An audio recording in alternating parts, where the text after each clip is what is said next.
rehabilitation comes into it. They help you to get your fitness up a bit. Because when I was first diagnosed, I didn't even get out of the house. I stayed in the house because at any time I went out, and if I couldn't breathe and I was really struggling for a breath, I was taking panic attacks. And if I was on my own, it was 10 times worse. So I didn't want to get out of the house. I wanted someone in the house with me all the time. If I had a hospital appointment, someone always went with me. If I had anything at all that I had to do, I always had someone with me in case I took a panic attack. And I took a COPD attack, and I was taking a panic attack as well, and I always wanted someone with me, so I really didn't go out of the house for 6 months. The only time I went out was hospital appointments. Pulmonary rehabilitation, they teach you like breathing techniques. If you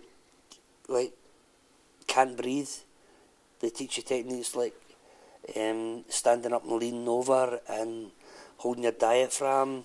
One of the ones that they told me to do as well is looking at a door. If you breathe in and you look at the door and work from one end to the other, breathing in, and then you breathe out all the way down to the very bottom. You look at the top of the door and you look all the way down and you breathe out. If you do that, it gets your breathing back eventually. Going to the classes, you meet a lot of other people. There's 20 people in the class, the Vitality class now. And going there every Thursday. I go there once a week, every Thursday. And it's good going there and seeing people are going through the same as yourself. Because when I first went, I was a wee bit kind of apprehensive because there was people saying COPD, that's for people over 65. And I'm saying, well, that's what I've got, and I was only 41 at the time. People a lot younger than me have got it.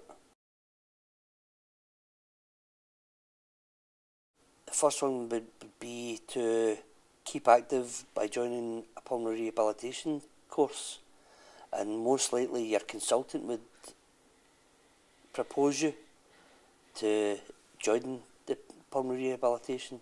That's the way it worked with me. Dr. Gravel put me onto pulmonary rehabilitation, and it's helped me enormously. Secondly, breathing control. There was a few exercises if you feel you're going to take an attack. One is standing up and leaning over. Bend over and breathe real slow. The other one is holding your palm against your diaphragm and pressing in, and that helps you breathe as well. Clearing the lungs. I was put on medication called Mucidine for clearing my lungs. Some people don't feel they need it. Other people do feel they need it. But a good exercise for clearing your lungs is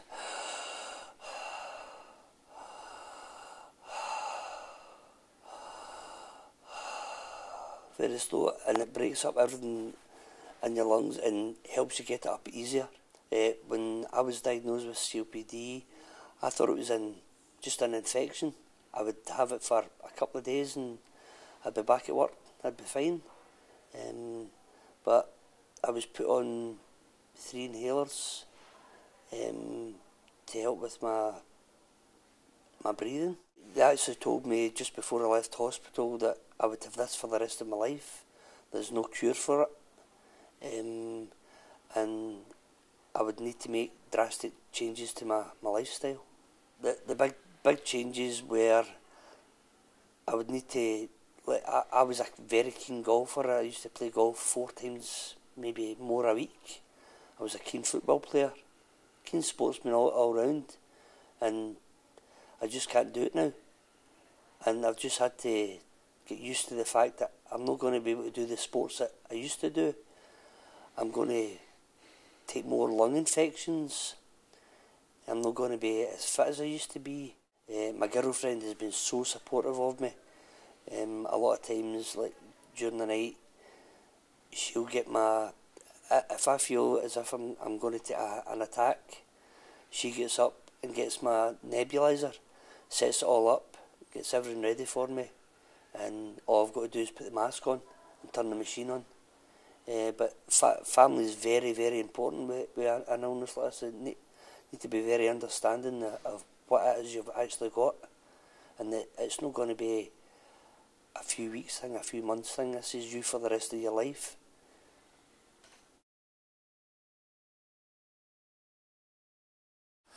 What you will find with it is that it continues to get worse. Okay, it might be slightly worse. You might have what they call an exacerbation, which I have not had, as far as I'm aware yet. It gets worse. And like Stuart, I'm a golfer and and love my golf, but was finding it more and more of a struggle to walk the golf course, even although I was carrying a portable oxygen with me. I was concerned in the winter of two years ago, and we have the respiratory nurse who visits once every 6 months, and I expressed that concern to her, and it was she who referred me to the rehab clinic in here to help me to see if I could manage with the COPD in a better basis. I've learnt a lot. I learnt a fantastic amount. We learnt about the breathing control. We learnt about the drugs we're taking and how best to take them. A lot of them are inhalation, and sometimes there is a wrong way of taking them. And we learned how to clear the phlegm away from the lungs if in fact we get that condition. The main thing I think I found was that at the rehab classes I was at, I was pushing myself, and they were monitoring my oxygen levels at all times. And the nurse at that time said to me, "Stop, you're too low, and you've got to learn to know when you're pushing yourself too hard." So I went home and I thought about that, and the class 2 days later, she said to me, "Did you learn anything on Tuesday, or have you any questions you would like to ask?" I said, "Yes." I said, "When I was in the rehab for my heart condition, the objective was to get the heart going as much as possible." I said, "And that's what I was trying to do with the lungs." She said, "You have to remember one thing. Your lungs are not a muscle. Your heart is, but your lungs aren't. And you've now got to learn that you've got to go at the speed of your lungs." And that was the one major thing that I learned. You walk a bit slower. I still need the oxygen. I go to the exercise classes, extra exercise classes. And when you go there, you meet other people who have got similar conditions to yourself. There are no two of us the same, but you can swap stories with them, and you can ask them, "What sort of week did you have last week?" "Oh, I had a terrible week last week." I said, "So did I." It's that weather, and the weather, in my opinion, does play a part in it. And you can, when you go in there, you say, "Oh, thank goodness me, that wasn't my fault last week. I thought maybe I was getting or going down with something," but when in fact it's not been that, it's just been the weather. As I was saying earlier about the breathing control and having to learn to operate at the speed of your lungs. Another example of that is if you're going to be having a bath or a shower or something like that, you don't have to take that, by habit first thing in the morning, and you're going out somewhere and you find it's strenuous to actually towel yourself off. You can pick another time of the day when you know there's going to be no interruptions, and you can have your bath or your shower, get yourself a toweling robe. You don't have to actually dry yourself off. Get yourself in the toweling robe and let the toweling robe do the job for you. So you learn things like that at the classes, at these rehab classes. They are first class. The exercise is the huffing exercise to try and help to clear the phlegm. Again, it's not something that you do at any specific time of the day. You do it as you feel the need of it, and you can help to ease the mucus away from the smaller tubes in your lungs and get it out of your system. Obviously I cannot do the things I used to be able to do. I used to do dog agility, but I've had to curb that back now. But I do walk my dog regularly, but I try to keep to flat areas like my local cycle tracks. I cheat and take the car, as far as I can and then go onto the cycle track. But that's simply because I live at the top of a hill, as you've noticed. I live at the top of a hill and I couldn't walk back up the hill. That's too much for me. So I take the car and we go somewhere where we can walk on the flat. Accept that your life is going to be a little bit more limited, but it doesn't need to be the end of things for you. You can still do lots of things, like you can get away and play games in the house at your leisure. You don't need to care about the weather, and just enjoy yourself, and you can stop when you like and just do as much as you want to.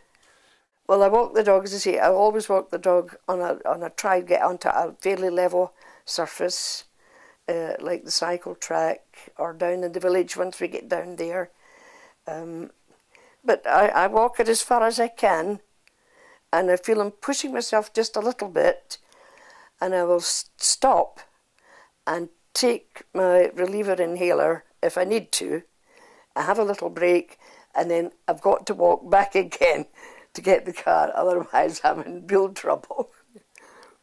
I take my mobile phone just in case I get into desperate trouble. But that's never happened. Once a week I do a sort of a main shop, and the trolley's usually quite full.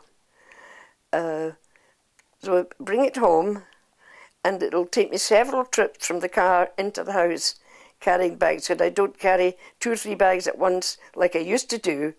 I just bring them in one at a time, and I leave them in the hall and lock the car up, come into the house, say, must put the frozen foods away first before they deteriorate, and then I'll sit down, have a nice quiet cup of tea, and then I'll just gradually, in my own good time, put the rest of my shopping away in the cupboards. One of the exercises we did at our physiotherapy classes, it sounds so simple that even anybody can do it, but when you actually have to do it, it is very stressful on your poor old legs. And it's standing up and sitting down. As I say, it sounds so simple, but if you keep with it, it really will strengthen your legs and make your walking and everything you do much easier.